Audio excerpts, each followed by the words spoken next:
Welcome to The Explainer. Today, we're going to tackle a really important topic, autism spectrum disorder. We're going to break down the key facts you need to know, and we'll be using our source material as our guide. Okay, so here's how we're going to break this all down. First, we'll start with the absolute basics. What is autism? Then we'll get into how to recognize the signs. We're also going to do a little deep dive into Asperger's syndrome. After that, we'll explore the different strategies for management and support. And finally, we'll look at the long-term outlook for individuals on the spectrum. All right, first things first. What is autism really? Let's get a really clear foundational understanding. So the first thing to get is that this is a developmental disorder.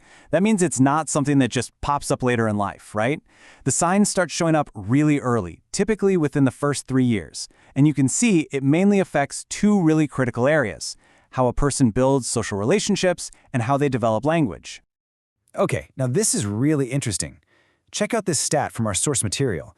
There's a pretty big gender disparity here. Boys are 4 times more likely to get a diagnosis than girls, and that's a huge clue for researchers who are trying to figure this all out. So you're probably wondering, what causes it? And honestly, that's the million-dollar question. The short answer? We don't really have one single answer. What we do know is that it's super complex, probably a mix of a bunch of different factors, and it seems to be tied to the part of the brain that handles language.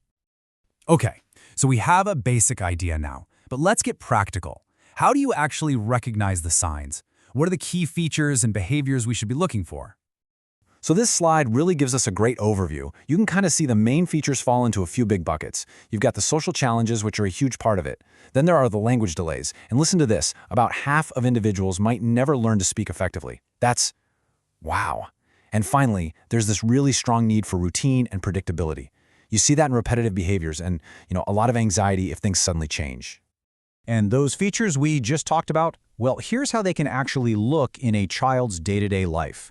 When they're babies, it could be things like resisting change or having a tough time bonding.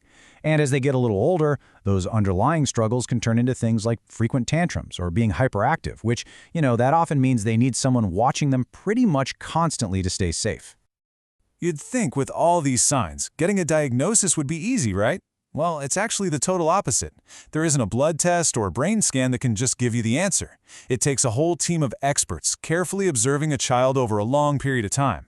And it's super tough to get a solid diagnosis before they're about 2 or 3 years old.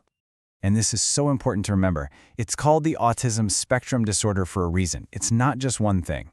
So let's zoom in on a really specific point on that spectrum: Asperger's syndrome. You might have heard Asperger's called high-functioning autism. And basically, that means people with Asperger's have those same core challenges with social stuff, and they often have really specific, narrow interests. But, and this is the big difference, their intellectual ability is typically totally normal. This slide does a fantastic job of laying out those key differences side by side. So look at language. With Asperger's, you usually don't see those speech delays. In fact, some people can have amazing verbal skills. They just might take language very literally. And then on the intellectual side, while autism can sometimes come with intellectual disabilities, that's generally not the case at all for Asperger's. And these social difficulties, man, they can be just incredibly tough. What our source material points out is that so often people with Asperger's really want to have friends. They just don't know how.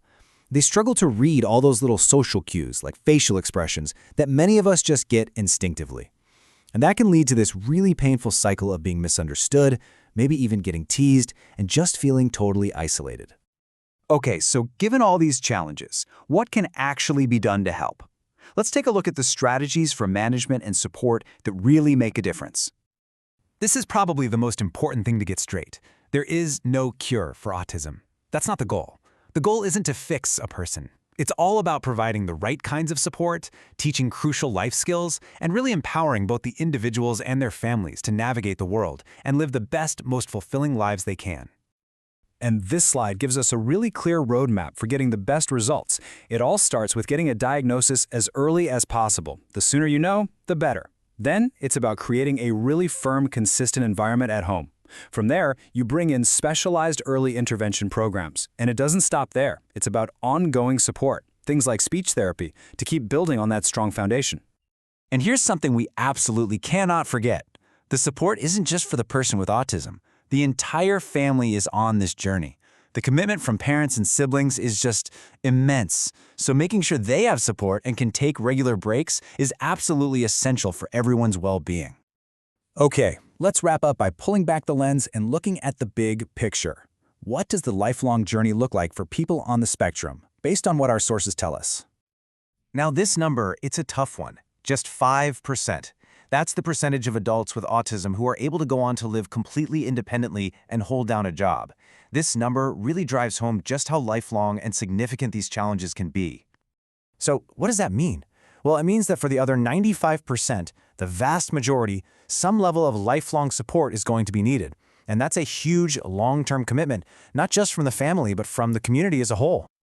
And it doesn't stop there. On top of the core challenges of autism itself, as people on the spectrum get older, they're also at a higher risk for other health issues. We're talking about things like epilepsy, anxiety, depression, and OCD. And of course, each of those brings its own challenges and needs its own treatment. And all of this really brings us to our final and maybe the most important question. If we know that most people on the spectrum are going to need support for their entire lives, what's our role in that? How can we, as a society, build communities that are more inclusive, more patient, and more understanding? How do we create a world where everyone, no matter how their brain is wired, doesn't just get by, but actually gets a real chance to thrive?